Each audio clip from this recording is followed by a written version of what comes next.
VAFA TV at vafatv.com.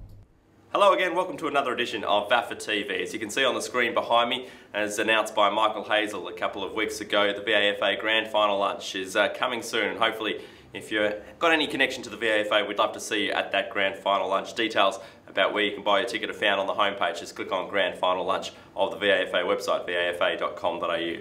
Right, let's have a look at the marks and goals of the week from the previous week of the VAFA. The VAFA BLK Mark of the Year. Mark A, Tom Humphrey de la Selle.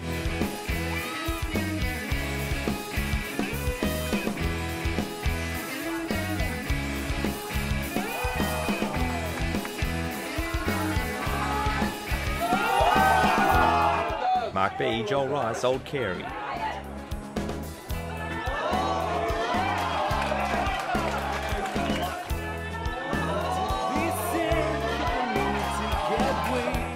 Mark C, Chad Jones, St Bernard's.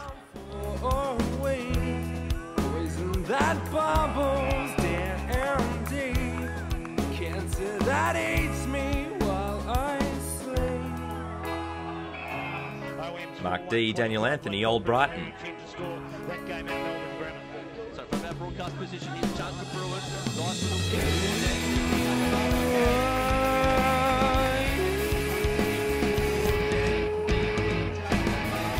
Mark E, Michael Meehan, Old Haileybury.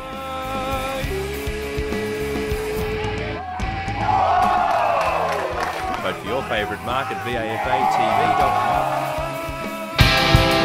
The VAFA 2XU Goal of the Year. Goal A, Shura Taft, Collegians.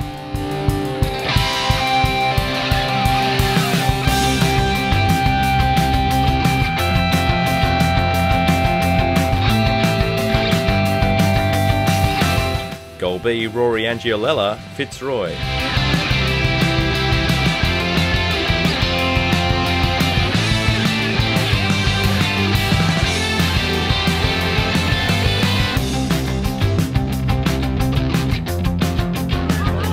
Goal C, Chris Waller, Old Severians.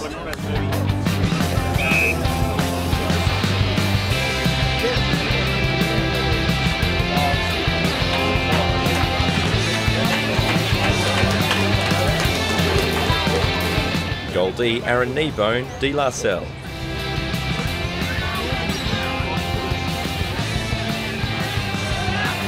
Vote for your favourite goal at vafatv.com. A bit of a different edition of VAFA TV for you this week. As we know, the International Cup with the teams from all around the world competing to try and be the international champions of Australian rules football is here in Melbourne at the moment. And we had the New Zealand team playing a practice match against Ormond last Wednesday night before they started their series of matches. Ryan Hammy Goodman was there and he filed this package for us. G'day guys, I'm down here at Elstonwick Park tonight. We've got the New Zealand Hawks. They're over here for the International Cup and they're going to be playing against Premier Seaside Ormond, who are over there warming up behind me. It's fantastic that they've agreed to do a little bit of this for the New Zealand guys pre their campaign. So I'm just about to catch up with a couple of the guys and get into a really good night down here. So the first question I suppose everyone wants answered is, how do New Zealand put together a team and where do their players come from? Most of the players, we've only got about 6 or 7 that are actually based in Melbourne or based in Australia playing. So for a lot of these guys, it's a chance to kind of test themselves at a sort of AFL ground like this, big scoreboard, everything like that. We don't get that in New Zealand, and just a chance to see where we're at before this International Cup, before we get in and start playing some of the other international nations. We've got about 10 players based in Auckland. I'm the only Wellington-based player. We've got a few in Dunedin, one in Northland, a few in Christchurch as well, and then about 6, 7, 8 in Australia. So it's actually a really good split, and so you can see in New Zealand there's a bit of spread everywhere, so the game's getting right around the region. So it's awesome. You got any from Whakatane? No, none from Whakatane, I don't think. Not at the moment. It's a bit of a disappointment. Yeah. In what you'd have to assume would be a bit of a concern for the New Zealand coaching staff, some of the players seemed a bit confused as to what sport they were actually playing. I've just noticed the hair, mate. Is that a bit of a hit over that side of the ditch at the moment? Or? Oh, yeah, well, the honey badge has just taken off in New Zealand, and yeah, I thought I'd bloody follow his footsteps, to be fair. Yeah? Yeah. So looking for a bit of meat off the bone tonight? Or? Yeah, a bit of meat, searching for a bit of meat. Yeah, no, it'd be good to have a run around out there. Yeah, so aside from the honey badger, who else do you sort of draw a bit of inspiration for in terms of your footy? Who would you compare yourself to? Luke Bruce from the Hawthorn Hawks. He's a bloody good footy player. Absolutely. Yeah, that's probably my favourite. Might be able to do a bit of showmakers with the bun on the top there. Yeah. Oh, I don't even know who that is, but yeah. So even with the rare opportunity to line up against an international side, how did Ormond feel about playing midweek, and what did they expect the Kiwis to have in store for them? I think it's a pretty special event. Not too often you get to play against an international side, so I think the boys are pretty pumped. They've picked a pretty young side tonight, so I think they've bounced back okay. And playing an international team, obviously, as well, Judge, a rare chance for you to step up and actually probably lead your country against another. How are you feeling about that? Yeah, well, don't put that one to it. So have you boys got any line-out moves sort of teed up for the boys, or any set plays? Well, we're thinking they're probably going to do the haka first, so we may be thinking about belting out some True Blue or something like that, you know, Yeah. a little bit, give it a bit back. Well, I've seen you on the dance floor. You're not going to come up with anything to counter them in the choreography department? Nah, just let them be, maybe. Just let actions do the talking. You're looking pretty excited to be here. Jumped at the chance to get on the camera. Yeah. What can we expect tonight, mate? Are you leading the haka or anything, or what's? No, I think we've got a young one, Copper, leading it. Oh, so yeah. we're having a haka. Yeah. And how much of your training do you sort of divvy up between footy and the haka? Well, there hasn't been much practicing for the haka. Andy, so obviously out of collegians you don't get too many chances to perform the haka. Is that sort of one of the highlights you're looking forward to tonight and in the next couple of weeks? Absolutely, yeah. No, it's a pretty good opportunity to showcase, I guess, that side of things, the culture of our country, and hopefully we'll be able to perform it all right tonight. I haven't had too much practice. So despite the inclement weather, once word got around there was the prospect of a haka, Elsternwick Park started to reach its capacity. Barring a technical glitch that necessitated a re-tossing of the coin due to the muddy surface, the pre-match entertainment went off without a hitch.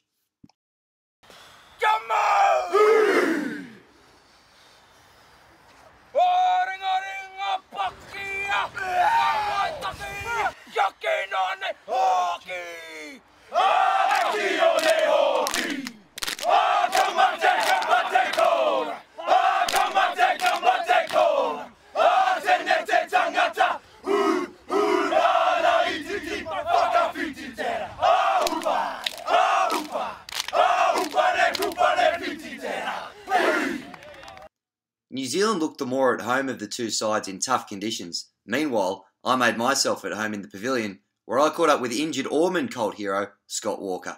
Unfortunately, I had to be a late exclusion due to injury, but these kind of conditions suit me. It slows down to my pace, so yeah, it's a bit of a shame. Yeah, good. And for all those Walker fans or people who might have you in their Supercoach team, how long are you out for, and when can we expect you back? Look, I'd probably trade me early. I'm done for the year, so get out there and trade. So off the back of the news that favourite son Scott Walker would be out for the rest of the season, Ormond never really looked in the contest as New Zealand headed to a handy lead at half-time. Obviously looked pretty at home with the conditions out there as well. Yeah, it's been pretty wet over our way for the build up to the tournament, so yeah, it's familiar to us. Yeah. And just finally, what do national teams sing when they haven't got a club song? Obviously, is it a verse from the anthem?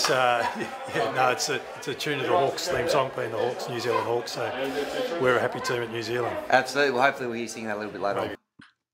In what will no doubt be a valuable part of the preparation for their International Cup campaign, at the end of the night, it was New Zealand Hawks easy winners. Not that result surprised some of their players.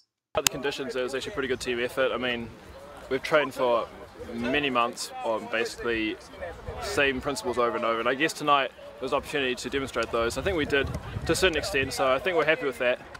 Yeah, I mean, it's going to be... Are you going to win the tournament? Of course. Silly question, mate. It's been a great night down here at Elsternwick Park.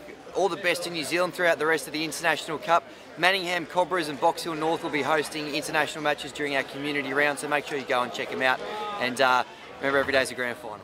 I know you got your fix of Hammy just then, but if you've been missing him like we have here at VAFA TV, we thought it's about time to show another edition of Hammy's Notes from the VAFA.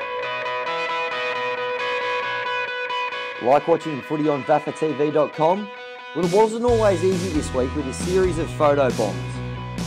Yep, no worries there, mate.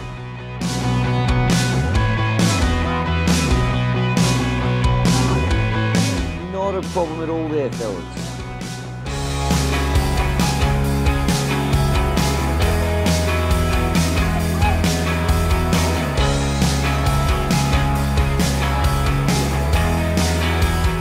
This poor cobber would have been wishing there was a body or two between him and the ball as he wore one in the face.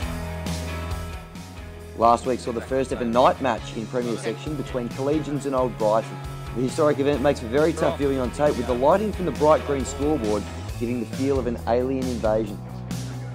And it wasn't long before the argument regarding the existence of aliens boiled over onto the field.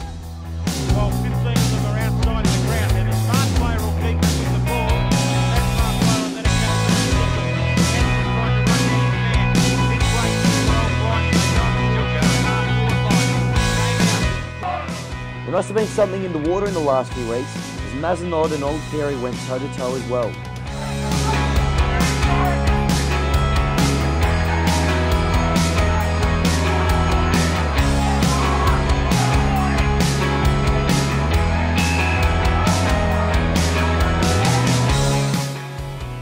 Old Carey's Jared Reid was unstoppable against Caulfield grammarians, not that stopped them from trying.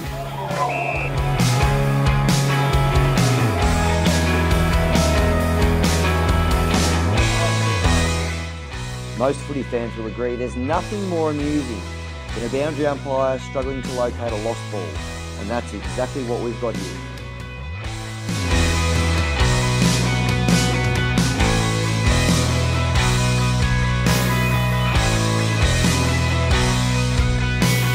Don't worry about it, kids, you're too late.